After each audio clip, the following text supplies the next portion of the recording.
Merci Sergio Coronado. À propos de symboles, puisqu'on nous dit c'est un symbole, il se trouve que ces derniers temps, j'ai été invité pour un colloque dans le pays, l'autre nation de Sergio Coronado, le Chili, qui nous est cher car c'est notre pays qui a accueilli l'un des plus grands nombres de réfugiés chiliens après le coup d'État de 1973 de Pinochet. Vous savez, là-bas, la question qu'on m'a posée à tous les débats publics, c'est qu'est-ce qui vous arrive en France? Parce qu'ils ont l'image de cette France qui a accueilli, pas celle de El Estado de Emergencia, pas celle de l'état d'urgence, qui résonne pour eux comme justement l'état d'exception ou un pouvoir venu de militaires que l'on croyait légalistes, car ceux qui nous gouvernent aujourd'hui ne pensent pas à qui il y aura après eux, qui disposera des armes qu'ils mettent en place. Et donc, ce pouvoir a suspendu l'état de droit pendant une durée très longue. Et dans cette suspension, il a pu faire de multiples atteintes aux droits humains. Mais savez-vous quelque chose qui est moins connu? Parmi la pédagogie de ce pouvoir conservateur, réactionnaire, autoritaire, qu'était le pouvoir de la junte militaire, tout de suite, une des mesures, la déchéance de nationalité. Comme Vichy, comme un symbole de pédagogie vis-à-vis du corps social. Et d'ailleurs, eux-mêmes, la junte disait, c'est un symbole. Ils ne l'ont appliqué que 9 fois. 9 fois. J'enlève un doigt. 9 fois. Mais ce symbole disait bien ce que cela voulait dire. Ceux qui s'opposent à nous ne sont pas de notre nation. D'autres nations peuvent avoir des terroristes, des criminels. Nous n'avons pas. Nous purifions et nous désignons qui est l'ennemi. Et bien sûr, dans ces gens qu'ils ont déchus de la nationalité, certains furent après assassinés. Je rappelle juste ça, pour dire que ce n'est pas seulement l'imaginaire de notre extrême droite, c'est l'imaginaire de tous les régimes autoritaires, dictatoriaux. État d'urgence permanent, déchéance, mettre en guerre le pays avec lui-même. Et je passe maintenant la parole à un autre local de l'étape, Brahim Rajab, directeur du théâtre Le Prunier Sauvage.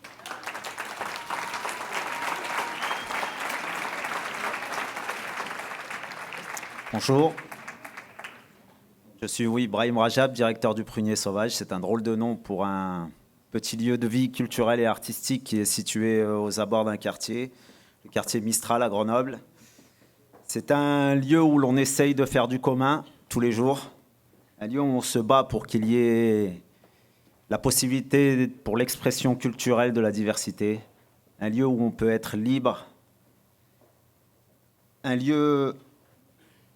espace d'expression et de création, un lieu qui invite au dialogue et à un changement de paradigme à l'égard de nos quartiers populaires. Tout un programme, donc. Vous pouvez même appeler cela de l'utopie si vous voulez, mais surtout pas une chimère, parce que parfois on arrive à entrevoir un petit peu la lumière. Aujourd'hui, je suis flatté d'être là, d'être invité sur cette tribune. Il y a beaucoup de choses très intéressantes qui ont été dites.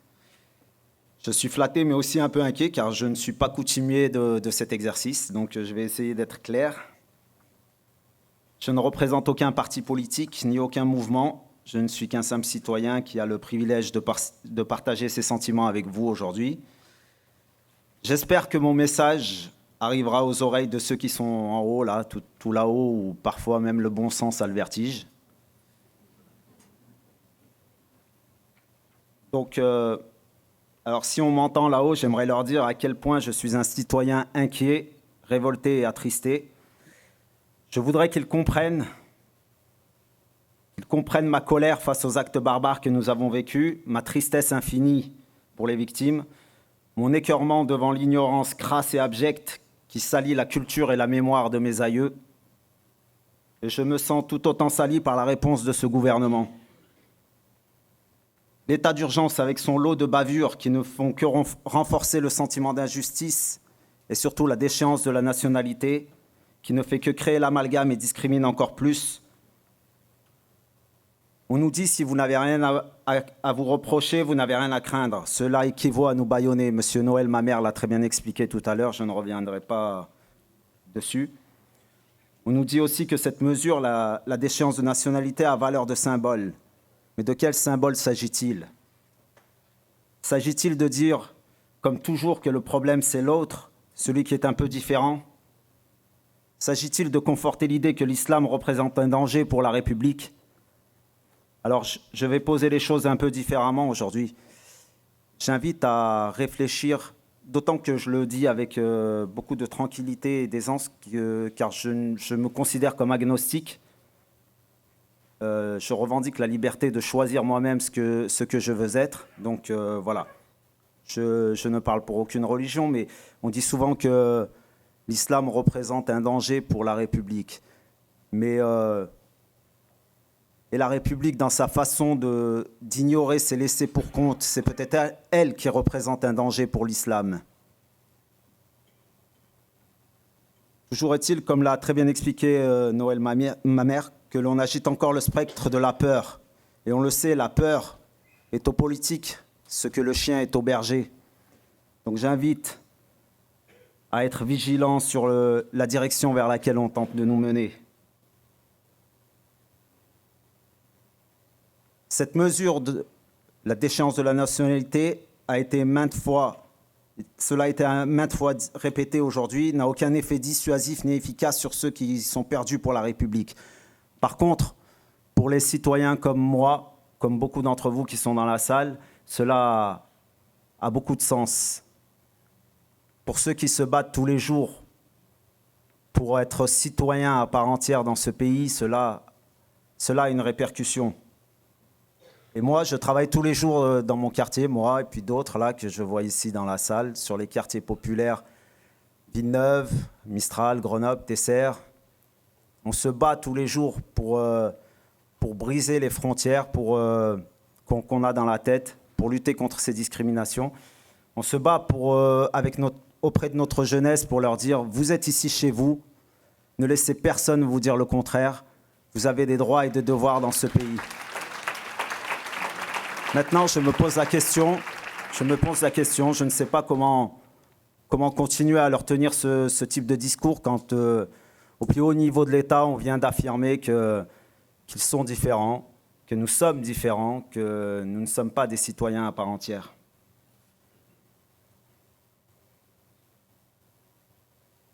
Nous avions la possibilité d'affirmer aux yeux du monde un modèle de société humaniste. Nous avions la possibilité de faire en sorte que la devise républicaine soit plus qu'un slogan.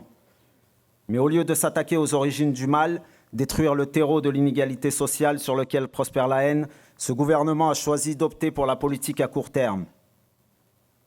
Je ne reviendrai pas non plus sur le raccourci intellectuel qui voudrait que comprendre les causes équivaut à justifier les conséquences et excuser les conséquences.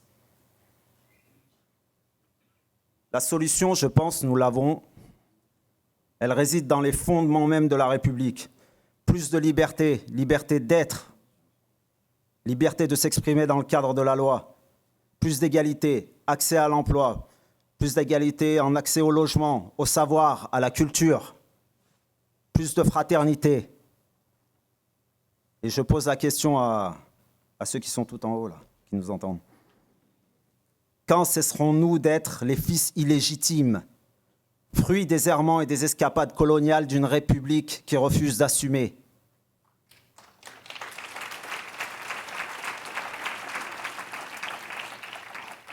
Nous devons réussir à créer un sentiment national fédérateur, une famille où chaque membre trouve sa place malgré ses différences. Et ces différences qui doivent être perçues comme une richesse. Mais en fait, je vais arrêter de m'adresser à ceux qui sont tout en haut parce que je pense que la solution ne viendra pas d'en haut. La solution, elle viendra de nous tous ici.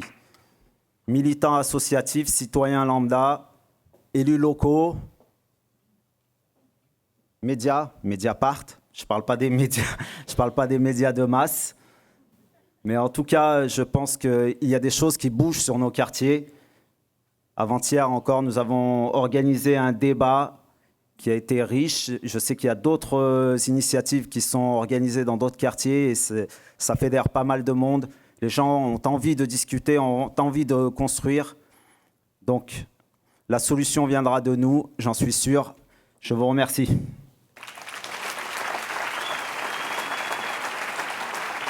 Merci Brahim Rajab. En écoutant Brahim Rajab, je pensais à un immense auteur qui a eu le prix national